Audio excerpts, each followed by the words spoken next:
Usually around this time of the year, we usually have times in which there are periods of times, not just one day, but a few days in which we will have extended periods of strong winds over northern Africa. As we have those stronger winds, it will pick up the dust from out of the Sahara Desert, and that dust will then be transported in the atmosphere westward towards the Caribbean. And the Eastern Caribbean in particular usually experiences each year very significant impacts with dust. And they will have out numerous times where they will have out warnings for people with asthmatic and other respiratory issues. Generally speaking, by the time that dust gets to the Cayman Islands, it is suspended in the atmosphere, 18,000, 20,000 feet up in the atmosphere. And so we look up in the sky and we can see that the sky's dust is hazy, but we don't have the dust necessarily down at the surface of the earth to create problems.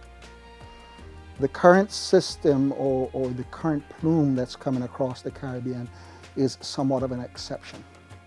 It is fairly large, it is fairly thick, probably on an unprecedented level as never seen before. And as it comes across, some of that dust is going down into the lower atmosphere. If you were to see the dust plume as it went across the Eastern Caribbean and as it impacted, let's say, Puerto Rico, for example, if you're down on the surface of the earth, you can see the dust and the horizontal visibility is decreased. Now, what we do is that we look at Kingston, Jamaica, for example, and Kingston, Jamaica is a place that normally reports 10 plus kilometers of visibility, okay? They are today reporting 4 kilometers of visibility. So their horizontal visibility is significantly decreased. And the only how the horizontal visibility can be decreased is if that dust particle is no longer in the upper atmospheres of the atmosphere, but it's down on the surface of the earth, okay?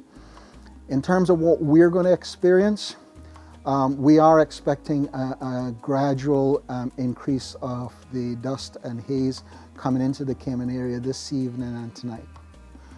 There is tomorrow expected to be perhaps what may be a moderate decrease, and then refreshing again tomorrow night, and then what stays with us then for the rest of the week, and then going into the weekend, we should be starting to see a clearing up of the dust. Anytime you're talking about dust near the surface, obviously you're going to be talking about concerns over asthmatics and people with respiratory issues.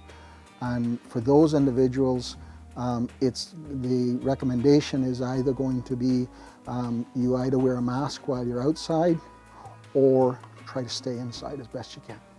If you somehow manage to get a shower out of this, you're going to find something very interesting, and that is the shower is not going to clean your car, it's going to make your car dirtier, because it's going to take the dust out of the atmosphere and it's going to fall with the rain. The other side of this story is, and it comes and goes. When it's very dry, the farmers are complaining we want rain. When it's very wet, they don't want more rain. One of the things about the dust is that the dust will cause a decrease in shower activity. So for the rest of this week, I don't expect a tremendous deal of amount of rainfall at all. If the dust is causing a decrease in shower activity, the other side of the shower activity is you need organized shower activity to form tropical depression, tropical storms, hurricanes, all right?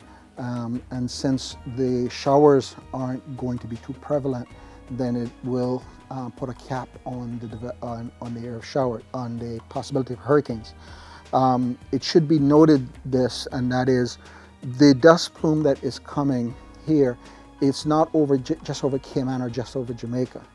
The center of that plume is way back over by Puerto Rico, okay?